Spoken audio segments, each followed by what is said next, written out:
Salam sejahtera semua. Apa khabar adik-adik, abang-abang, kakak-kakak dan ibu bapa sekalian? Memandangkan kebanyakan keluarga kini dapat meluangkan masa di rumah, saya ingin bercerita mengenai sebuah kisah berdasarkan hasil tulisan Sam McBradney. Seperti mana kita gemar bertanya kepada ibu bapa dan mengharapkan mereka mendengar dengan teliti, sewaktu petang, seekor anak kelinci yang menyerupai arnab yang besar memegang erat telinga ayahnya yang sangat panjang. Si kelinci kecil itu hendak memastikan ayahnya mendengar dengan teliti.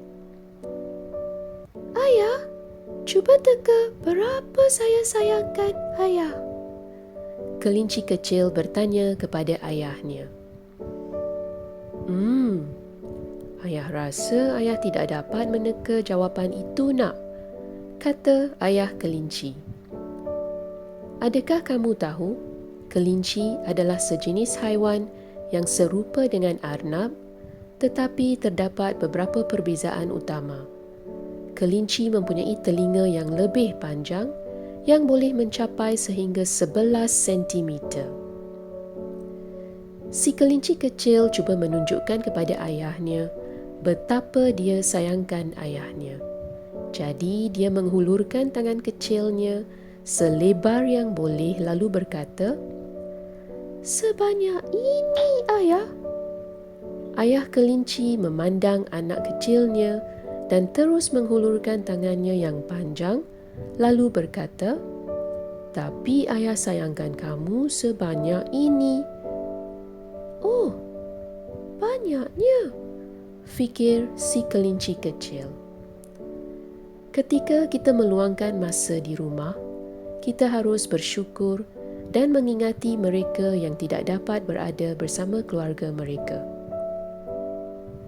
Ibu bapa mereka, anak-anak mereka seperti jururawat, doktor dan juga polis yang terpaksa berusaha menjaga keselamatan orang lain. Oleh itu, bagaimanakah cara kita boleh berkongsi kasih sayang di rumah? Dengan bersikap baik di antara satu sama lain, bergaul dengan sopan, berkongsi kata-kata baik dan selalu bersikap positif, kerana sikap positif akan memastikan kesejahteraan keluarga kita. Si kelinci kecil terus memikirkan cara untuk menunjukkan betapa dia sayangkan ayahnya. Dia berfikir sebentar dan kemudian dia berkata, "Saya sayangkan ayah setinggi yang saya dapat menjangkau," sambil menghulurkan tangannya ke atas. Melihat itu, ayah kelinci terus mengangkat tangannya dan berkata, "Ayah sayangkan kamu setinggi ini." "Ini agak tinggi," fikir si kecil. Dia berharap dia mempunyai lengan sepanjang lengan ayahnya. Si kecil terus mendapat sebuah idea yang bernas. Dia dengan pantas mencapai batang pokok dengan kaki kecilnya. Dia berkata, "Ayah, saya sayangkan ayah sehingga ke pangkal kaki saya." Kita akan rasa terharu apabila seseorang yang rapat dengan kita meluahkan kasih sayang mereka, dan begitu juga ayah kelinci. Ayah kelinci tersentuh dengan reaksi anaknya. Dia menggendong anaknya dan sambil mengayunkannya ke atas kepalanya, dia berkata, "Dan ayah menyayangi kamu sehingga ke hujung kaki kamu." Ini membuat si kelinci tertawa kecil dalam kegembiraan sambil berkata, "Saya menyayangi ayah setinggi yang saya dapat lompat," sambil melantun ke atas dan bawah. Melihat kerenah si kelinci ini, si ayah melompat dengan kakinya yang panjang sehingga dia menyentuh dahan di atasnya, dan dia berkata, "Lihat, ayah menyayangi kamu setinggi ayah dapat melompat." Anak kelinci terdiam memikirkan betapa tinggi ayahnya boleh melompat demi menunjukkan betapa ayah menyayanginya.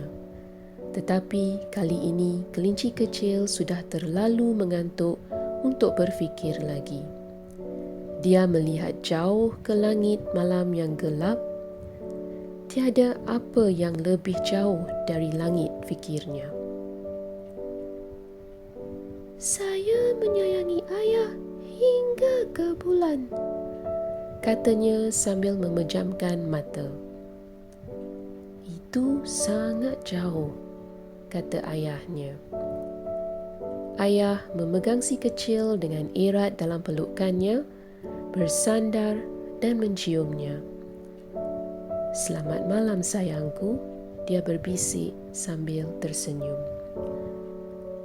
Ayah menyayangimu sehingga ke bulan dan kembali.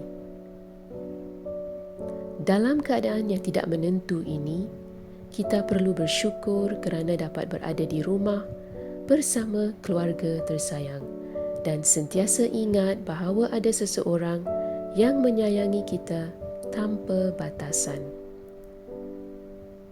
Terima kasih kerana mendengar dan jaga diri semua.